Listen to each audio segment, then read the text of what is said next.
Hello, and welcome back to another episode of The Tempo, the official podcast of the Kappa Kappa Psi Alumni Association.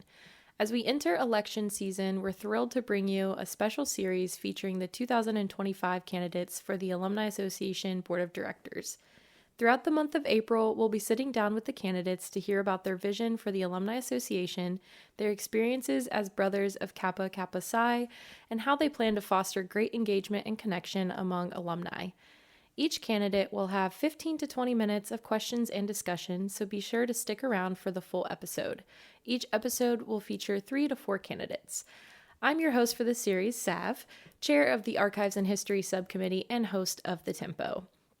These interviews will give you a chance to hear directly from the candidates before you cast your vote in the upcoming election.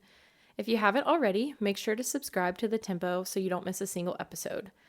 Elections for the AABOD will take place on May 1st, 2025, and in order to participate, you'll need to renew your membership by April 25th, 2025. Be sure to check your email and visit the Kappa Kappa Psi Alumni Association website for all the official election details. Let's get started. All right, let's welcome our first candidate for this episode, Michael Blander from the Iota Delta chapter of Kappa Kappa Psi.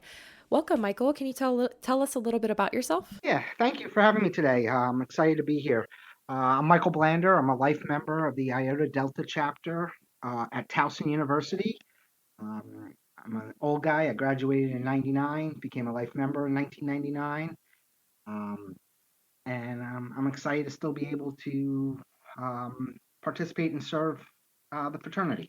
Awesome. And could you take a few minutes to share a little bit about your platform and the key goals that define your candidacy? Yeah, glad to. I'm running to be the finance chair again for the Alumni Association Board of Directors. I currently am serving as that position, and I previously served in that position. It's not one of those flashy positions. It's more of, I look at it as, back of the house or the foundation, you know, dealing with the foundation of the organization.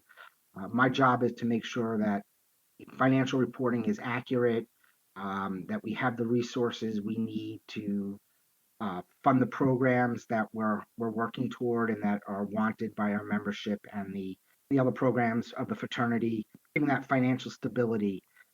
So we've had some difficulties over this past biennium with issues at headquarters, um, but information is now coming in. It appears accurate. We are verifying things. Um, I hope to have that accurate information to present to everybody at National Convention. And moving forward is to continue to improve that financial reporting and make sure that we are being able to share that information with the membership on a more regular basis. I'm trying to work with headquarters to get our financial reporting more granular, breaking down the information so we can better track where our money's going, where the spending is. Also, part of that is finding new ways to increase revenues. We've come out with our new logos. We're in the process of developing new merchandise to sell. Some of that you may have already seen at district convention, and we plan to have a lot more at national convention.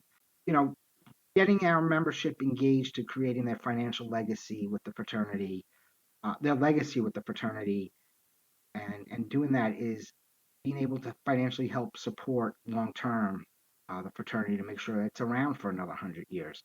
So it's talking to the members that are donating, talking to others that are interested in contributing, and how they can best contribute and support the Alumni Association and the fraternity long term. Awesome. Thank you. So, you mentioned you're interested in the finance role. Do the offices of chair or vice chair interest you at all? Absolutely. I've had the opportunity to be on the board now for almost 4 years. I do like where the association is going, and I want to continue to see that happen, and we continue to move forward and get stronger. Yeah, I'd be glad to serve in any role. Chair and vice chair do interest me.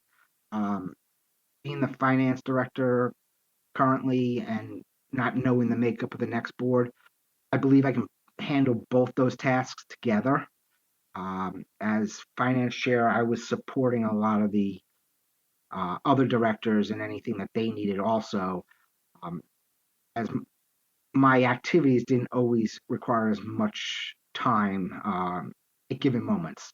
So, yeah, it definitely interests me. I would love that opportunity.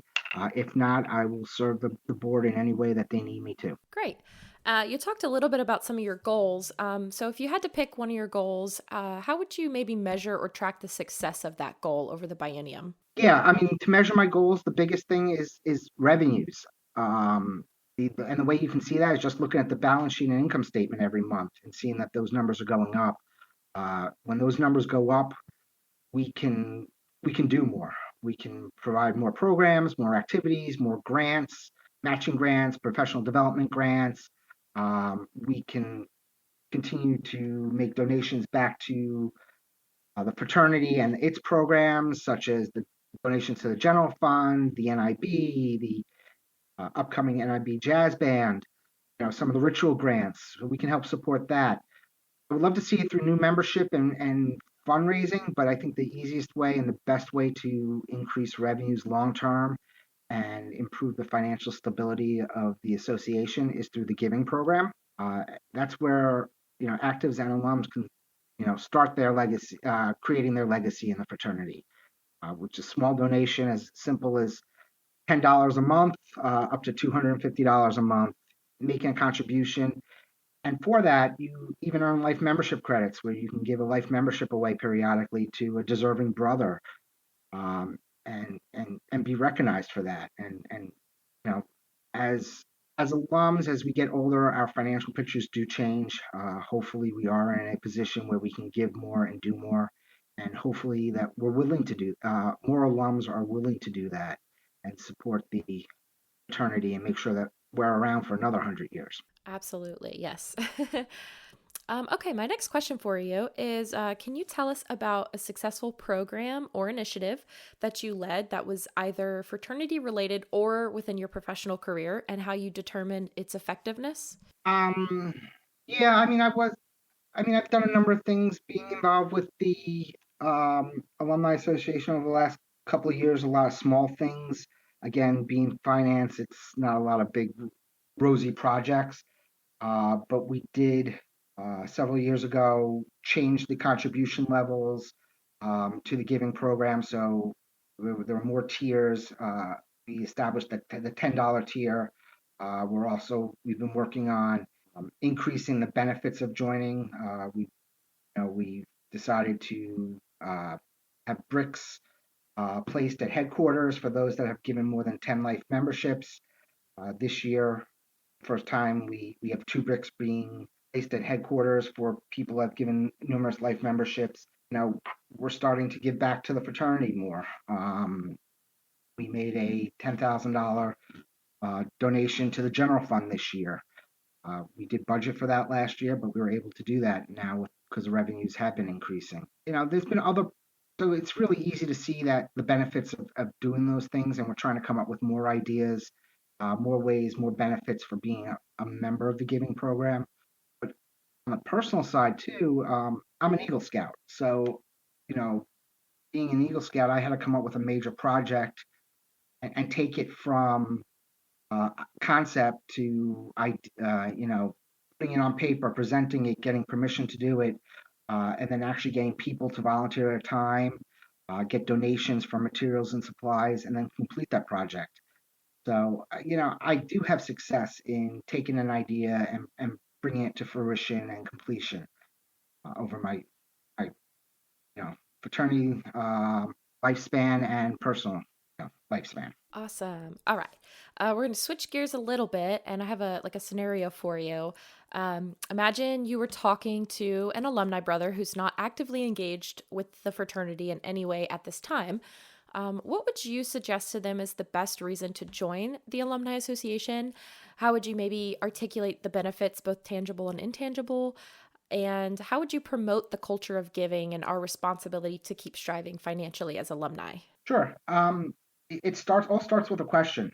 Why did they join this organization in the first place? We joined this organization primarily because we wanted to help support the bands. And honestly, we all took an oath, and that oath doesn't end at graduation. So, I would question them, again, a better understanding of why they joined, and then try to figure out why they're no longer active and participating.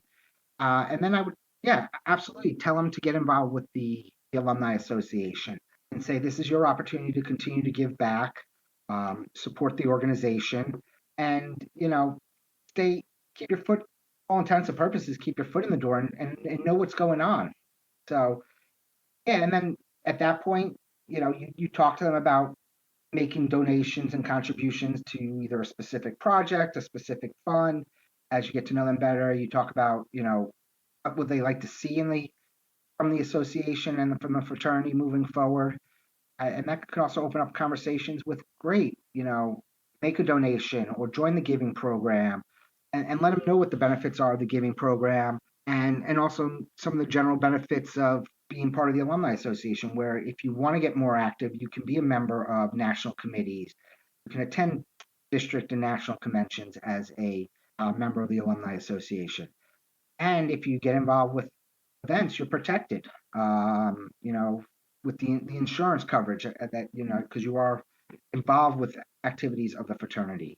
It comes down to, understanding what people want, why they got involved, and then why they also have stepped away, and let them know that, hey, you're always welcome back. And, the Alumni Association, I know the conversation of what I get out of the Alumni Association is always brought up.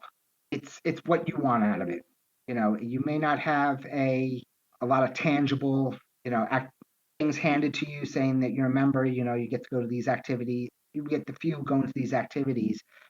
Some people need more of that tangible stuff, but really it's just wanting to continue long term, it's wanting to continue to support um, things that are important to you. And that's the college band. Absolutely. All right, Michael, my last question for you is about Dr. Rohr's vision for the 2025-2027 biennium, which is the AEA way.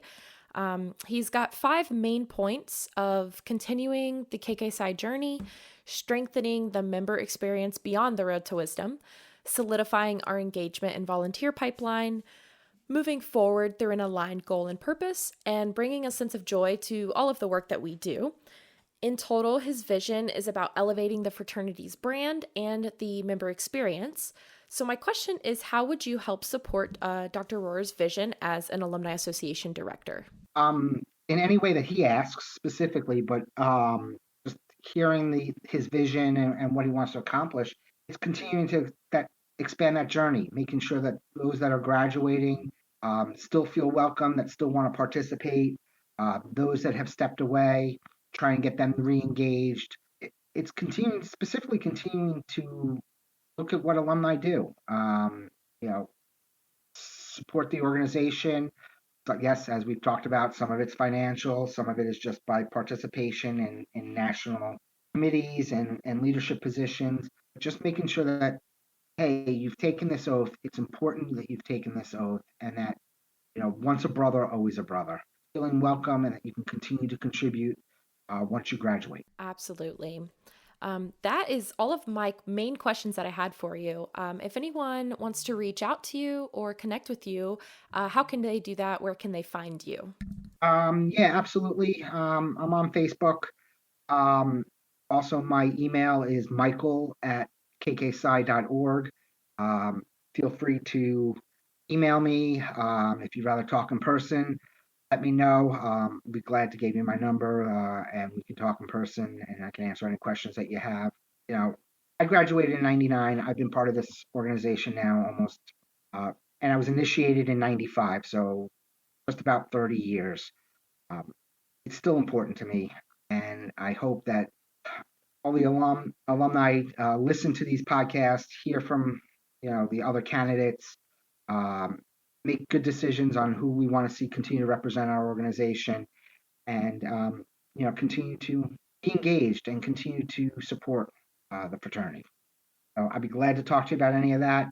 Any questions you have, yeah, please reach out to me. Awesome. Thank you so much, Michael, again for joining me today. I really, really appreciate it, and it has been awesome getting to talk to you. Let's welcome our next candidate, Dionicio Dino Cardenas from the Alpha Psi chapter of Kappa Kappa Psi. Dino, would you like to tell us a little bit about yourself?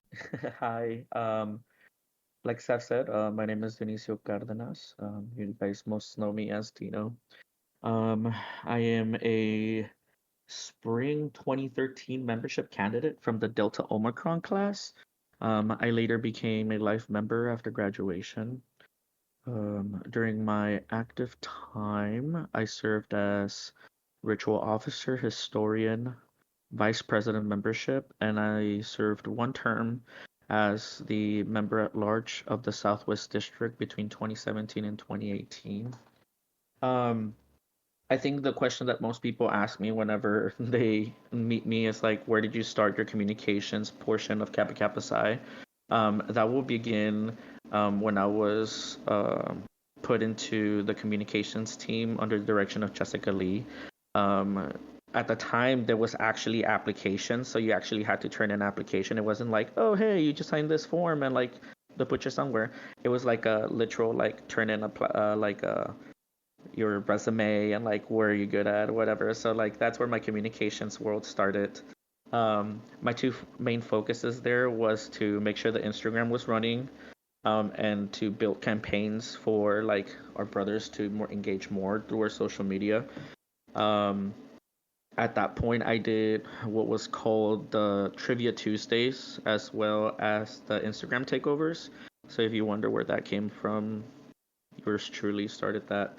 Um, that next biennium, I was appointed chair of that same committee. That was under the leadership of Bonko. That was 2019, 2021. And then COVID hit. So, like, imagine leading a committee during COVID. It was a crazy time, to say the least. Um, but I enjoyed it thoroughly. I was glad that we got to actually have national convention in person in 2021 in Grand Rapids, and that's where I finally got to meet my committee because we had been doing conventions through Zoom, so like it was just a crazy time. Um, at that same point, I decided to apply for the Southwest District Alumni Association. Um, I did get elected. I served 2 terms there as their communications director. Um, and then after those 2 terms, I had this like weird thought, hey, maybe I can do AAPOD. And now we're here. I'm the current communications director of Kappa Kappa Psi Alumni Association. As well, I serve in other committees. I serve as the advisor of the communications committee of Kappa Kappa Psi. I serve as an advisor of the communications committee of Kappa Kappa Psi Alumni Association. And I'm also a member of the Joint Facilities Advisory Team for Tau Beta Sigma. On my professional life, I'm the assistant mariachi technician and low brass technician for the Mighty Longhorn Band in Laredo, Texas. I also teach low brass lessons on the side, so shout out to all my low brass brothers. And then lastly, fun stuff usually that people say. I like watching reality shows. You can find me watching The Traitors, Survivor, Big Brother. I am a Houston Astros fan, so if you hate the Astros, I'm sorry, but we can talk some baseball. And then I have a cat.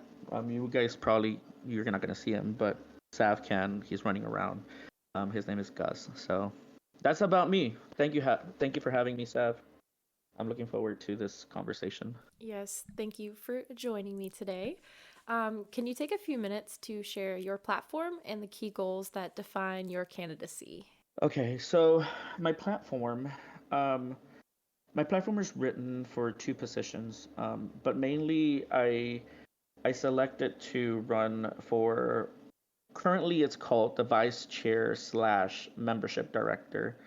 I do believe, with the guidance of whoever ends up being the chairperson of KKSIAA, I would love to move that name to vice chair for membership. So that's what my main position is called.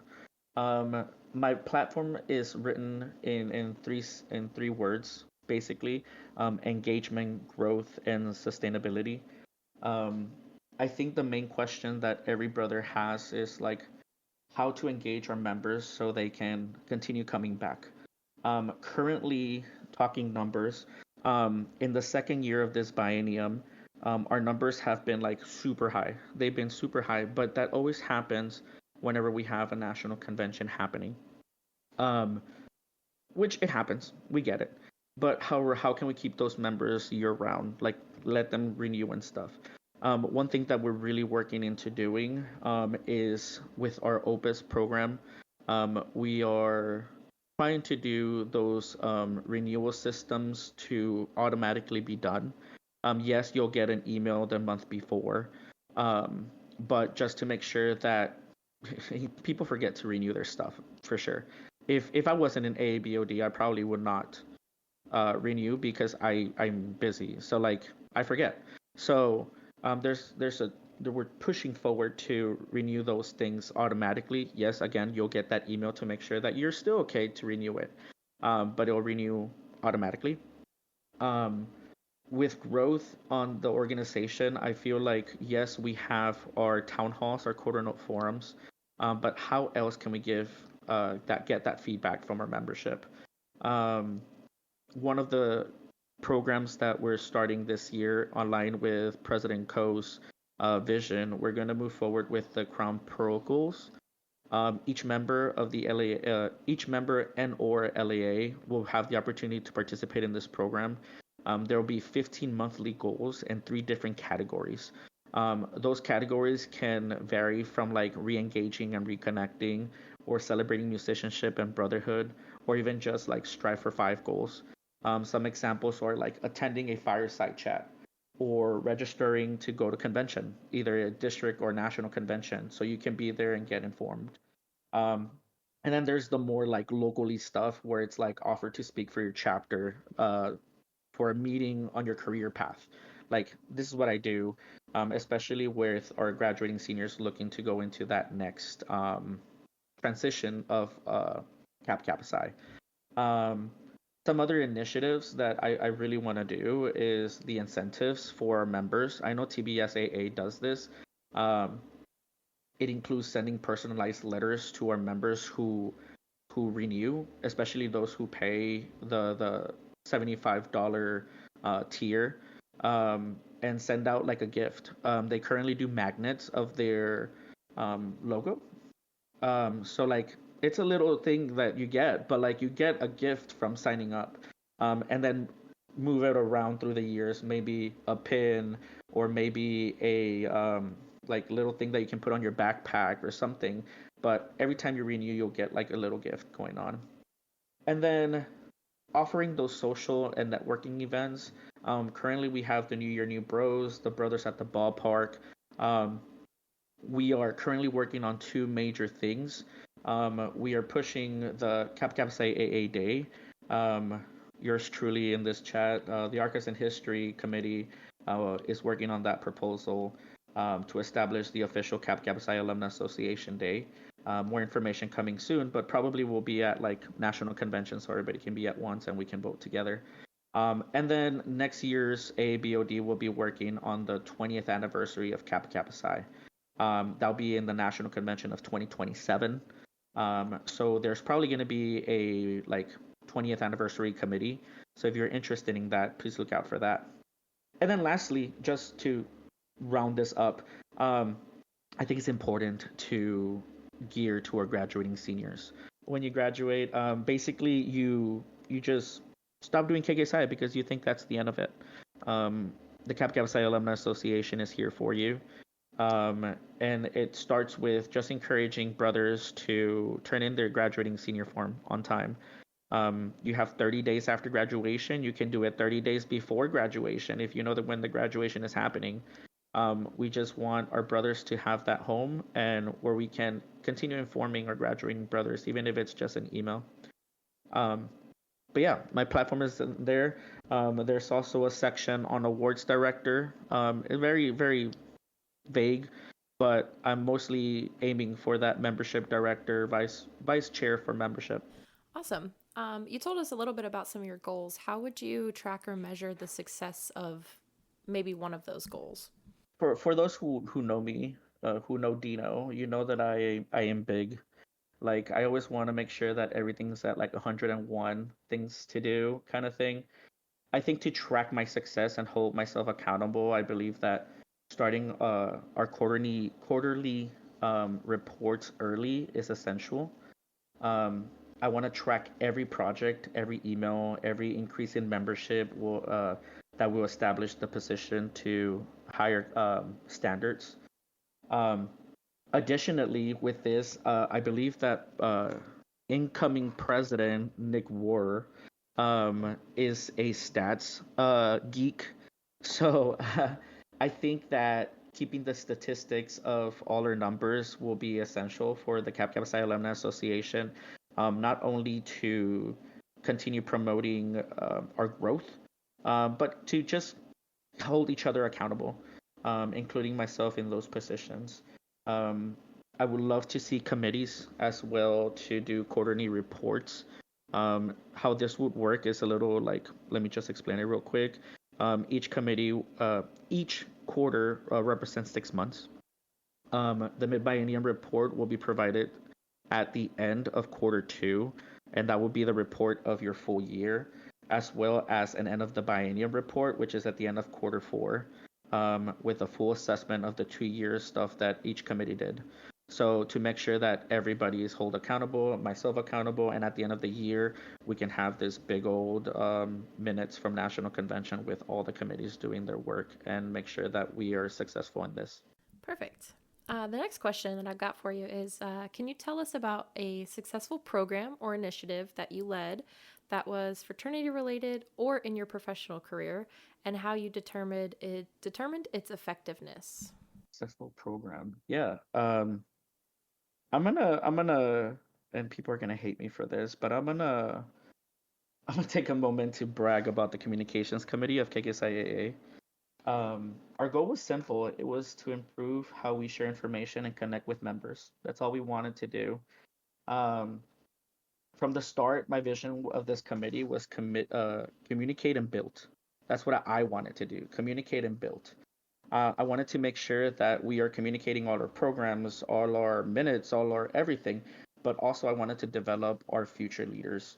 Um, to talk about the success of this committee, I will bring like maybe two or three. We revamped the encore with Mia Harvey. She basically she took the feedback we got last biennium about, hey, this is too wordy, this going on. So we made it less wordy. We put links, we put graphics. People were attracted to that section, and it made our alumni happier. And to this day, we still have over 50% of people who get this email to click on our links or just open the email to make sure that they're getting informed. And 50% is a lot because we have over 1,000 alumni who are in our Kappa Psi Alumni Association. Um, Another instance is bringing history to the table with SAV. SAV and the Archives History Committee research of the AABOD members, and then we revamp our page saying, hey, like these are our past AABOD members. We started with the history of Kappa Psi. We're solidifying a date to have that Kappa Psi Alumni Association date. And then moving forward with one of our other biggest accomplishment is the tempo. This podcast that you're hearing is only a couple of months in. Like we didn't think about this at the beginning of the biennium. This is at the middle of the biennium. We're like, hey, let's do this. And it took that long because I wanted to make sure that the voices that you guys were hearing were the exact voices that you guys were going to enjoy. So while today you're going to hear just Sav, I just want to give a shout out to Mark and Tori because they're also key contributors of the podcast. But the podcast was a huge success. And then to bring this all together, I can't take all full credit, not really. But what I can take credit about is witnessing the incredible work that our brothers are doing. Because at the end of the day, I just tell them that, hey, this is what we're going to plan to do, and they do it. If I'm reelected and given the opportunity to serve as communications director again, I'm gladly continue doing this. But if I don't, I know that this committee is better than what I started at. So I guess this is my success in the sense that I will make sure, well, I know that this committee is better than when I got here. Absolutely. The Pod Squad loves you. The next question is a little bit of a scenario. Imagine you're talking with an alumni brother who's not actively engaged in the fraternity at any way at this time. What would you suggest to them is the best reason to join the Alumni Association? How would you maybe articulate the benefits, both tangible and intangible? And how would you promote the culture of giving and our responsibility to keep striving financially? Yeah. So, okay. I think this has happened to me before, though. Like in the past biennium, working with the AABOD, I've had the pleasure of talking to several alumni. Um, I had one instance at TMEA 2024. I was the person representing AABOD, and I had a brother from the 80s come in and talk to us at the booth. Keep in mind that I was born in the 90s. I'm a 93 baby, 93. And he said to me, "I used to be in Kappa Kappa Psi. How are things going now?" And I was like, "What? Like I used to be in Kappa Kappa Psi? Like what happened?" Like my first question instantly was like, "You used to be? Like what happened?" And he's like, "Well, I graduated."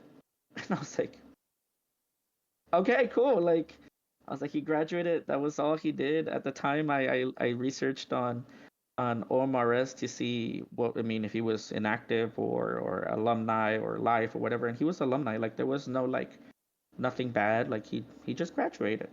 Um, the crazy part is that just talking to him for 45 minutes, um, it was him sharing stories with me about the 80s, which let's not talk about the 80s respectfully. Um, he had some interesting stories, which great, we can talk off the podcast, but not for the podcast. Um, but we talked about that. We talked about how the organization is doing great. And then I showed him my iPad. I showed him a link to get him to join KKSI. Luckily, he had the funds right there and then. He did the form. He paid his stuff. He's now a part of KKSI. You see, and that's where just having those conversations go a long way. To end my story, like, how do you bring somebody back? I think telling them about our experience, taking how most of my friends are brothers and sisters of our organizations, even if it's that we're not talking about KKSI, we can talk about Tau Beta Sigma as well. Um, how I got my job as a tech from a KKSI brother. How even uh, how even if you can't help financially, there's different ways that you can donate your time, whether it's mentoring or serving in a committee or being part of a panelist on a side chat. Like anything is possible if you just reach out. We're here for you. Um, I guess to wrap this all out, I think what ends this question for me is being a KKSI brother is a lifelong commitment. You just have to find your way to get back into the organization. Most definitely. All right, I've got one last question for you. Um, this one's a little bit long for me to read. I'm going to throw a lot at you real quick. So, Dr. Rohr's vision for the 2025-2027 biennium is the AEA way, which has 5 main points of 1, continuing the KKSI journey, 2, strengthening the member experience beyond the road to wisdom, 3, solidifying our engagement and volunteer pipeline, 4, moving forward through an aligned goal and purpose, and 5, bringing a sense of joy to all the work that we do. So, in total, this vision is about elevating the fraternity's brand and the member experience. How would you support this vision as an AA director? Yeah, it starts with making sure that we are all on the same page. Um, I think the communication world, and then I keep on bringing back communication. Um, as long as we are on the same page with Dr. Rohr, I think it's successful to work with his vision. Um, at the end of the day, we are aiding to our alumni, how we can get alumni to continue serving our actives, how to continue our alumni, making sure that they're entering our programs, as well as making sure that those brothers, like I said earlier, that haven't been part of Cap Kappa Psi for a long time, find a way back. Um, I do feel that um, working together side by side will be the best way to move forward with Dr. Rohr's vision. Um, I do think that the 20th anniversary will be a big part of that. So we can base off our celebration through his vision. Um, but yeah, I'm excited to work alongside with Dr. Rohr. and the new national council. But yeah, that's it. Great. Thank you so much for answering all of our questions. If anyone wants to reach out to you or connect with you, where can they find you? Oh, you can find me everywhere and anywhere. I'm kidding. No. Yeah, so name is Dionicio Dino Cardenas. I have all the social media, so you can find me, at me, whatever. If you want to talk about communications, AA communications at kksci.org. If you just want to email me, you can about my platform or anything, honestly. Dino at kksci.org, spelled Dino, Dino. Um, but yeah, add me. Add me on TikTok. I'm kidding. No, don't add me on TikTok. It's all mariachi stuff, so don't want to add me on TikTok. Awesome. Any final thoughts or comments for us at all? Yeah, I think my biggest thing is I want to encourage all our brothers to make sure to look through all the platforms. Make sure that you are staying informed. Look at our social medias as well for the National Council and Board of Trustees election. We have, I believe, it's 16 great alumni that are running for those positions as well. Um, so keep them rooting for them. Make sure to tell your chapters to go to national convention. We are aiming for 150 alumni to attend national convention. So please, please, please, please consider showing up to Lexington, Kentucky. It's going to be awesome. You're going to see horses. Not really, but you can see pictures of horses. Um, but yeah, I'm looking forward to see you guys at Lexington. Awesome. Thank you, Dino, for chatting with me today. I really appreciate it. All right. Next, I'd like to welcome our next candidate, Chris Carpenter from the Omicron chapter of Kappa Kappa Psi. Can you tell us a little bit about yourself, Chris? So my name is Chris Carpenter. I'm a life member of the Omicron chapter of Kappa Kappa Psi at West Virginia University. A little bit of my fraternal history. For the Alumni Association, the past 4 years, I've served on the program's professional development committee. The first 2 years as a member, I led the redesign of our mentorship program to be a more goals-focused program. The last 2 years, I've served as the chair of that program. Past Northeast District President, and attended multiple district conventions, been to North Central, Southeast, Northeast throughout my years as an alum. Professionally, I work as a principal federal program manager for Wiz, which is a leading cloud security company. Primarily, I conduct information system architecture reviews and work through the technical, managerial, and operational compliance requirements for the U.S. federal government. Awesome. Thank you, Chris. Could you take a few minutes to share your platform and some of the key goals that define your candidacy? Sure. So primarily, my main goal is that I want to formalize the professional affinity groups that we have as a component of the Alumni Association. So many years back, we kind of started some Facebook groups to get alumni together and talk about and share resources relevant to our professions. Formalizing those groups would focus on providing programming that's directly relevant to our brothers' professional interests. Everything from unique volunteer and service opportunities to support for certifications, personal development in their field.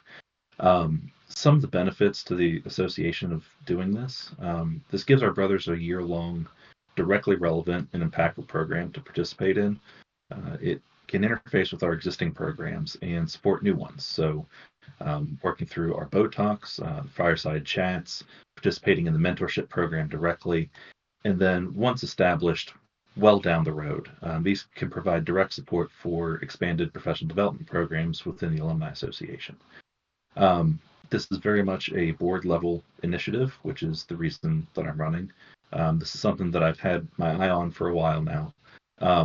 Some of the challenges, like we start to get into the type of structure that we're working with. Is it at the national level? Do we look at geographic concentrations? So like I work in tech. If we end up with, 20 brothers nationwide interested in tech, and we have 50 in the Bay Area where there's a real concentration, do we need to build a structure to support that? How do we define a profession? How do we scope? How do we scope who can participate in what? Where do our officers come into play? we'll have to identify strong leaders with a vision for that group's programming. I see my role as a director in providing the guidance, vision, alignment with the association and the fraternity, and really setting up the structure. So this is going to require a focus group from the LAA director, the membership director, operation or outreach, finance. It's going to really require that level of initiative and work from across the association and the committees. The overall plan that I have is within the first year, I want to get a plan of action for the program. After we've identified some key volunteers who really have a vision for what they can do within their profession and the programming that they want to provide, getting that plan of action together.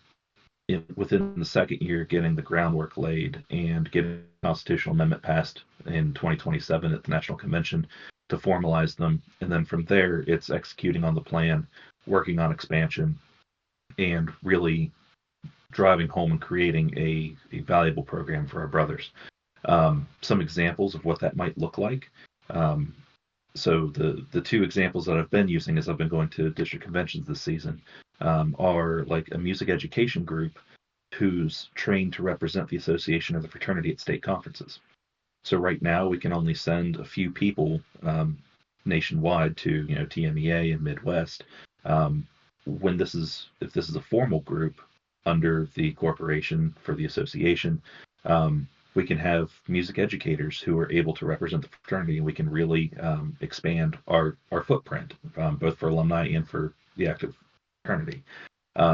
Technology, just in my field, something that comes to mind is a group that provides websites or databases for student-run or under-resourced band programs. So really finding ways to get our values into our professions and bring our level of expertise, provide constant engagement for our alumni in things that really matter to them, things they've chosen to dedicate their lives to, and really building that story of a lifelong commitment through Kappa Kappa Psi. Awesome. You've got some great goals. If you could pick one, like how would you measure or track the success of one of your goals possibly? Yeah, so I've laid out that initial plan with getting the plan of action together within the first year, and within year two, laying the groundwork and passing the constitutional amendment. So those are the high level objectives. Within, there's going to be certain things that we need to get that plan of action together. So I think initially it's largely going to be measured by meeting those milestones. After year two, and I know we have a thing with the board whether it's going to be a 4-year or 2-year term. I've set this up so that it can be either. Either this can be a 2-year. I can serve a 2-year term, get it set, run for re-election. If I don't get elected to the board for a subsequent term, the framework is in place for that board from 2027 on to be able to take the reins of it. So that initial success is here's the framework, here are the volunteers, here's the vision.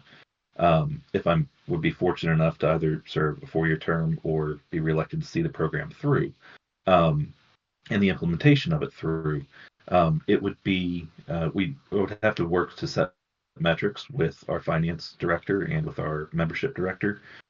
We need to set recruitment objectives. So it would really be metrics driven with what the needs of the organization are.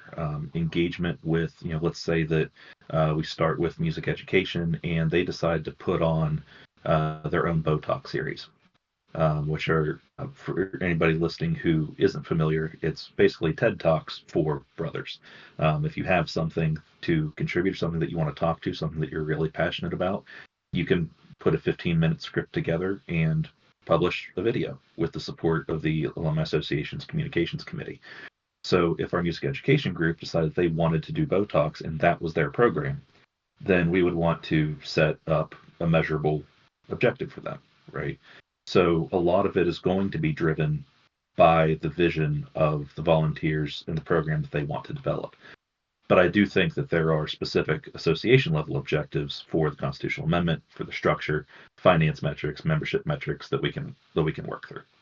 Chris, could you tell us about a successful program or initiative that you led that was either fraternity related or in your professional career, and how you determined its effectiveness? Sure. So on the fraternity side, I mentioned in my intro that I led the redesign of our mentorship program for the Alumni Association. So we redesigned it to be about goal setting. There's a stereotype of mentorship where it's always an older person and a newer person, or of it as a job search service, right? I'm coming out of college. How do I get a job? How do I get my foot in the door? But what mentorship really is defining a goal that you want to achieve and having someone enable you to achieve that goal. So once we got it redesigned with this biennium, we designed the program's professional development committee into 3 subcommittees. So Chris Curran leads the mentorship program, and the level of engagement that he has gotten in this first launch of it has been excellent.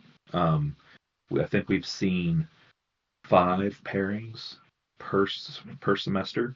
So we've had, if I remember correctly, I don't have the numbers in front of me right now, but we're in the 15 pairings range.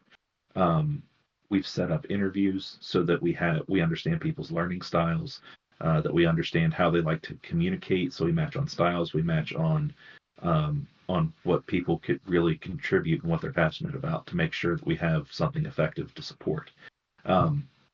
So just the participation was a really great way to know that it was successful, to see people offering themselves for the support of their brothers and requesting it and really understanding what the association's here to do, in part, of course. The measure of success operationally has been that the program kind of runs itself. Chris Curran has done an excellent job of setting up the pacing of it, setting up the meetings, the check-ins, and the mentorship program runs like melted butter. Like that's largely down to Chris's expertise and what he brings to the table. We've gotten, as a chair, I've gotten roadblocks out of the way, helped them understand how it fits into convention scheduling, and kind of adapting when we've had a smaller cohort, to build the program up and work on promoting it. So it's amazing. I want to switch gears here a little bit and kind of present you a scenario. Say you're talking with an alumni brother who's not actively engaged with the fraternity in any way at this time. How would you suggest to them, what would you suggest is the best reason to join the Kappa Kappa Psi Alumni Association? How would you maybe articulate the benefits, kind of both tangible and intangible? And how would you promote the culture of giving and our responsibility to keep striving financially as alumni? Yeah. So I want to start with I want to start on the giving side. It's to kind of work backwards towards the why the Alumni Association. Sure. As we develop in our careers and we build a salary and build our lives, start families, I don't think that we tend to recognize the role that donors have played in our success. I used to work as a professional for Scouting America as well. And when you're in the fraternity, when you're active, it's not always easy to see just what donors are providing.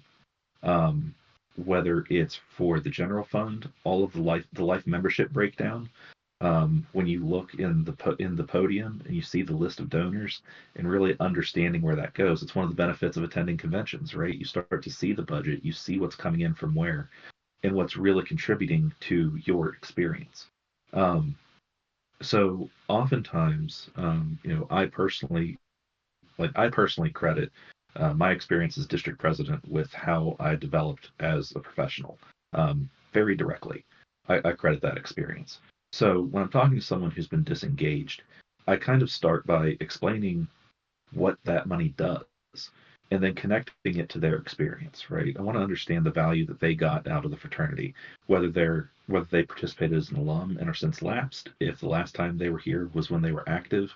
I want to understand that benefit and then help them understand how giving helps build that for other people. We're a service-oriented organization, and we attract service-oriented people. So I think that giving is a foot in the door. If nothing else, giving through the Alumni Association is a purpose. It is a sense of purpose, and it's something that the association can give to you, right, through its donation programs. Participating more directly in the association and in what we offer, I think some of the biggest value there is we're in a much more distributed world these days, and it's easy. We move away from each other, and it's really easy to lose touch.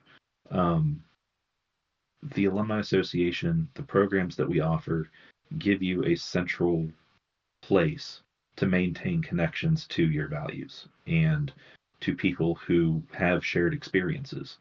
You may, throughout your profession, you may never work with somebody who is in a marching band or anybody who plays an instrument. They may think it's really cool that you did, but that shared experience, all of our chapters and all of our alumni have different foundational experiences, but there is a shared mind there. A foot in the door for wanting to contribute in a non-financial way. I think our Botox program is an excellent way to do that. And I actually talked with some brothers at the Northeast Convention last weekend who were actives now and graduating seniors and were really looking to find a way to stay involved. They had 2 or 3 things that they were really passionate about. I think one was physical fitness, another was mental health and how a marching band program has helped that, and how to manage the stress of the fall marching schedule, right? I just said, you've been talking to me about this for 10 minutes. You're right on the sweet spot, right? You're right on the sweet spot for what we want to see in a length of video. That's a really quick and easy way, and it also helps spark conversations because you'll end up with people reaching out to you and asking you questions and commenting on your video, and it's a really quick way to build initial engagement with the association. Absolutely. All right, I have one last question for you. And this one's a little bit about Dr. Rohr's vision for the 2025-2027 biennium. It is the AEA way, which has 5 main points of continuing the KKSI journey, strengthening the member experience beyond the road to wisdom, solidifying our engagement and volunteer pipeline, moving forward through an aligned goal and purpose, and bringing a sense of joy to all of the work that we do. So in total, this vision is really about elevating the fraternity's brand and the member experience. So my question is, how would you support Dr. Rohr's vision as an AA director? So I think my platform supports each tenet of the AEA way, but I want to focus in on 2 in particular. First, solidifying our engagement and volunteer pipeline. The professional affinity groups at the core of my platform give alumni a way to not only stay engaged with the fraternity, but to do so in a way that encourages continued service. By formalizing them, we can empower our members to represent the fraternity and expand their leadership capabilities and experiences by engaging with and promoting the national vision in the work that they do with our band programs, in their group, with the other components of the fraternity, and with our communities. The second tenet I want to focus on is bringing a sense of joy to the work that we do.